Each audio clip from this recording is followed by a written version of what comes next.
Setiap 8 Mac Ridwan, Hari Wanita telah pun disambut bagi meraikan peranan wanita dalam pelbagai bidang. Dan di Malaysia tahun ini memilih tema Wanita Bangkit Mendepani Cabaran. Ya, Hari Wanita saya rasa cukup berbangga pada hari ini untuk kita bercakap mengenai Hari Wanita 2021. Bagaimanakah sambutan yang akan dilakukan bersama kami di studio Dr. Zurina Abdul Hamid, Ketua Pengarah Jabatan Pembangunan Wanita, Jabatan Pembangunan Wanita, Kementerian Pembangunan Wanita, Keluarga dan Masyarakat. Assalamualaikum, selamat pagi Doktor. Waalaikumsalam warahmatullahi wabarakatuh. Selamat pagi. Yalah, beberapa hari lagi untuk kita menyambut Hari Wanita. Jadi latar belakang sambutan Hari Wanita tahun 2021 ini. Okey. Terima kasih Ridwan, terima kasih Fatana kepada semua penonton. Saya suka nak mengongsikan tentang sambutan Hari Wanita pada 8 hari bulan Mac ini. Jadi kalau kita kirakan beberapa hari saja lagi kan, hari ini dah 5. Jadi sambutan Hari Wanita ni sebenarnya bertujuan untuk mengiktiraf peranan dan sumbangan wanita dalam pelbagai bidang, dan sambutan ini juga dibuat di peringkat antarabangsa. Contohnya kita sebut International Women's Day yang disambut pada setiap 8 Mac setiap tahun. Ini setiap tahun ada pelbagai tema yang digunakan untuk mengiktiraf peranan wanita dalam pembangunan negara. Jadi kalau nak ikutkan Ridwan dan Fatana, pada tahun-tahun sebelum ini kita di Malaysia ada 2 kali sambutan, pada 8 Mac dan juga pada 25 Ogos. Tapi pada tahun ni kita akan sambut hanya pada 8 Mac sahaja, serentak dengan peringkat sambutan di peringkat antarabangsa. Jadi tujuan sambutan Hari Wanita ni ialah untuk memberikan pengiktirafan dan menyediakan satu platform lah bagi pihak kerajaan mengiktiraf peranan kaum wanita dalam pelbagai bidang secara langsung ataupun tidak langsung dalam pembangunan negara, dan juga menunjukkan tanda keprihatinan kerajaan terhadap peranan penting wanita sebagai penggerak utama kemajuan negara, pembangunan institusi keluarga itu sendiri, dan juga peranan wanita dalam pengukuhan masyarakat penyayang. Di samping itu, kita juga bertujuan untuk menyambut Hari Wanita ni untuk memberikan pendedahan dan juga maklumat dan pengetahuan kepada masyarakat umum, khususnya wanita, tentang peluang, cabaran dan isu sejagat berkaitan dengan wanita, supaya mereka ni, wanita-wanita semua ni, mempunyai daya saing dan boleh mencapai satu perkongsian yang sama antara lelaki dan wanita dalam mengawal sumber dan juga peluang penyertaan dalam pelbagai bidang. Jadi itu secara ringkasnya lah sambutan Hari Wanita kita. Ya. Kalau setiap pelaksanaan program pastinya ada temanya, dan tema pada tahun ini ialah Wanita Bangkit Mendepani Cabaran. Kenapa tema itu dipilih khas untuk tahun ini? Okey, Fatana sebenarnya tema Wanita Bangkit Mendepani Cabaran itu adalah satu tema yang sangat dekat dengan masyarakat kita, lebih-lebih lagi pada situasi hari ini. Ya, kalau kita lihat kesan pandemik COVID-19 ini kepada semua peringkat pelbagai lapisan masyarakat, sama ada lelaki, wanita, OKU, warga emas, kanak-kanak, semua terkesan. Jadi tema ini dipilih bertujuan untuk kita memberikan motivasi, inspirasi dan sokongan kepada wanita, khususnya untuk berani bangkit, untuk bangkit mendepani cabaran. Bukan setakat cabaran kita kata pada hari ini cabaran berkaitan dengan COVID-19. Cabaran itu juga mereka terkesan dengan sebab wanita ni kadang-kadang ada juga yang terkesan dalam konteks kehidupan mereka. Kalau kita lihat di rumah, wanita ni peranan dia sebagai ibu, peranan dia sebagai isteri, peranan ada juga wanita yang berkejaya. Jadi mereka ni perlu bangkit untuk menangani dan mengurus masa dengan lebih baik lagi. Itu dalam konteks kita kata keseimbangan. Tapi kalau kita lihat dalam konteks keuangan, wanita yang berniaga khususnya, mereka juga mungkin terjejas, sebab ramai wanita yang berniaga ni mungkin juga dalam sektor-sektor perniagaan kecil. Pendapatan mereka terjejas, ada juga berhadapan dengan risiko terpaksa gulung tikar dan ditutup. Dalam konteks kejaya pula mungkin di kalangan wanita ni mereka kehilangan kerja dengan sebab PKP, dengan sebab ekonomi kita terjejas dengan pandemik COVID-19 ini juga. Jadi mereka hilang kerja. Dengan sebab itu kita di kementerian berperanan untuk memberikan motivasi, semangat, inspirasi kepada wanita ni semua untuk bangkit mendepani cabaran tersebut. Ini tujuan kita memilih tema pada kali ini. Jadi pada kita tema ini sangat dekatlah dengan wanita dan juga masyarakat kita hari ini. Dalam masa yang sama juga Fatana dan Ridwan, kami kementerian ingin mengucapkan setinggi-tinggi penghargaan kepada pihak Universiti Lim Kok Wing pada kali ini kerana telah menyumbang lagu Hari Wanita ni yang bertajuk Wanita Wajah Negara, dan juga mereka juga telah menyumbang idea membentuk logo Hari Wanita pada kali ini. Jadi kalau kita lihat sebenarnya kalau tadi kita kata wanita ni menghadapi pelbagai cabaran, tapi pelbagai kejayaan wanita yang kita lihat kalau kita sorot sejarah zaman Rasulullah dulu, contoh kita Sayyidatina Khadijah, isteri baginda Nabi SAW, beliau berjaya dalam pelbagai konteks. Sebagai seorang ibu, sebagai seorang isteri, sebagai wanita berkejaya dalam bidang keusahawanan, berjaya sebagai seorang peniaga yang kaya raya, kalau kita lihat. Dan kalau kita sorot sejarah pula Fatana dan Ridwan, sejarah Kesultanan Melaka dulu, nama Tun Fatimah ni tak asing lagi kan. Kita tahu sebagai pejuang kemerdekaan zaman penjajahan dahulu. Dan kalau sekarang kita lihat pelbagai kejayaan telah dicapai oleh wanita dalam pelbagai sektor. Sebagai contohnya kalau saya boleh sebut Dr. Amalina Bakri dalam bidang perubatan, dalam bidang sukan pula Datuk Nicole David. Jadi banyak nama-nama wanita berjaya yang kita boleh jadikan sebagai contoh teladan bahawa wanita ni memang mampu berjaya dan wanita ni memang wanita wajah. Itulah Jadi mengikut statistik juga sehingga ke hari ini lebih daripada separuh populasi wanita terlibat dalam sektor ekonomi, dan ini merupakan satu figure yang cukup besar yang menyumbang kepada peningkatan ekonomi di Malaysia. Jadi apabila kita berbicara mengenai Hari Wanita, sambutannya tentu ada pengisiannya. Pengisiannya bagaimana? Okey, terima kasih Ridwan. Ini yang kita nak kongsikan Sebenarnya pengisian untuk sambutan wanita ni dah bermula sejak Januari lagi. Program yang kita atur sama ada di peringkat kebangsaan dan juga di peringkat negeri Sebab kita merasakan bahawa 8 hari bulan itu adalah hari kemuncak. Tetapi sebelum tu kita dah mula bina momentum untuk ke arah sambutan berkenaan Jadi kalau saya boleh kongsi sikit berkenaan dengan Hari Wanita pada 8 Mac ini, kita akan sambut melalui kaedah norma baharu, iaitu kita akan sambut secara kaedah virtual, iaitu secara maya yang akan disiarkan secara langsung di TV1 nanti. Dan kita juga pengisian dalam sambutan berkenaan ialah memberi pengiktirafan dan anugerah khas kepada tokoh-tokoh wanita. Ini selari dengan kita punya tema wanita bangkit mendepani cabaran tu tadi.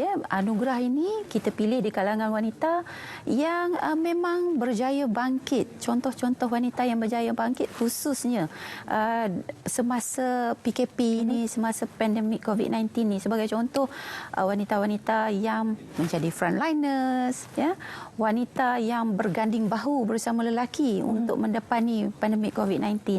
Dan juga kita memilih ikon wanita yang berjaya bangkit dalam konteks keuangan, yang berjaya bangkit dalam konteks keseimbangan dan sebagainya.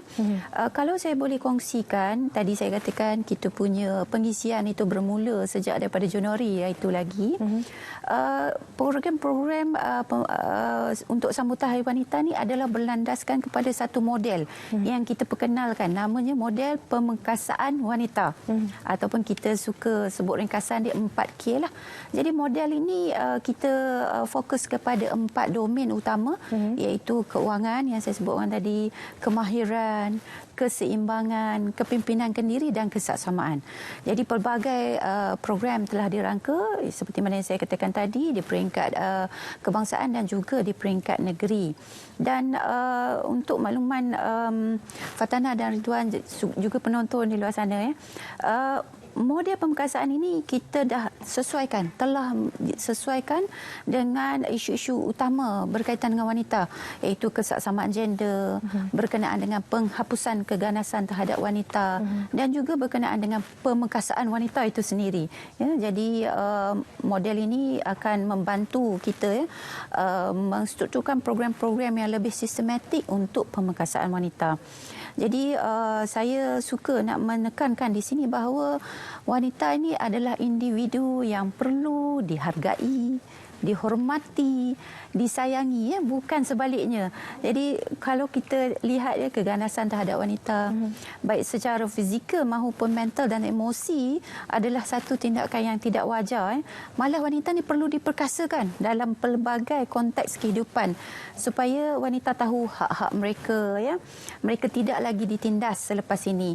Dan inilah fungsi kami di Jabatan Pembangunan Wanita, ya, untuk memastikan golongan wanita di Malaysia hidup sejahtera, dan pelbagai program telah kami rangka berdasarkan model yang saya sebutkan tadi, iaitu model pemerkasaan wanita, untuk memastikan setiap wanita mendapat ilmu, mendapat manfaat, mendapat pengetahuan bagi tujuan kesejahteraan hidup. Seperti yang Doktor kata tadi, kemuncaknya pada 8 Mac. Pastinya ada program-program pengisian sebelum 8 Mac itu. Apakah program yang telah dilakukan? Okey, terima kasih Fatana.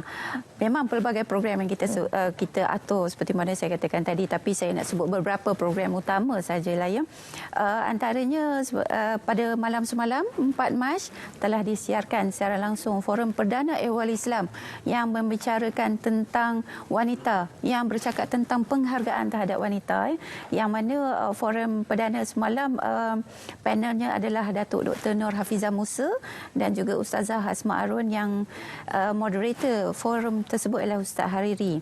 Dan kemudian hari ini insya-Allah semasa khutbah Jumaat, teks khutbah Jumaat yang telah disediakan dengan kerjasama kementerian bersama dengan JAKIM juga bersempena dengan sambutan Hari Wanita.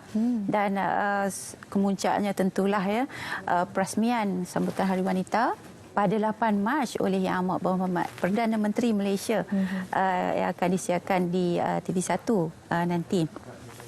Dan saya menyerulah semua untuk sama-sama mengikuti siaran perasmian tersebut, sama ada melalui siaran TV1 dan juga melalui social media kementerian dan juga Jabatan Pembangunan Wanita lah.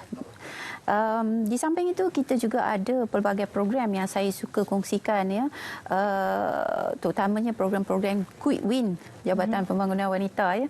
Ini khusus untuk wanita yang kita rangka khas berkaitan dengan isu-isu yang saya sebutkan tadi. Contohnya bagi wanita yang kehilangan pekerjaan, ya, kita ada kerjasama dengan pihak Talent Corp, Kementerian Sumber Manusia, yang kita sediakan Karnival Kerjaya Wanita yang akan dilaksanakan pada 9 Mac ini, mulai 9 Mac. Ya, kerjaya ini karnival ini akan diadakan secara virtual, ya. Jadi memberi peluang kepada wanita untuk dihubungkan, untuk dipadankan dengan syarikat-syarikat yang mencari pekerja dalam pelbagai sektor dan juga di pelbagai peringkat, ya. Wanita yang pendidikan, kita kata pekerjaan dalam peringkat profesional maupun non-profesional. Jadi itu salah satu. Yang kedua, kita ada juga program yang kita akan jalankan bersama dengan badan-badan bukan kerajaan, NGO, iaitu kita akan laksanakan Convention Badan Bukan Kerajaan ataupun NGO pada 15 Mac, bertujuan untuk memperkasa NGO wanita sebagai rakan strategi kementerian. Dan ketiga, kalau saya boleh sebut, ialah program Ibu Wajar 6 dan 7 Mac ini. Tak lama lagi, esok dan lusa ni kan, untuk wanita-wanita ataupun ibu-ibu tunggal yang kita berikan kemahiran kepada mereka bagi mewakili diri mereka di mahkamah, ya, bagi tuntutan hadanah, tuntutan mut'ah dan sebagainya.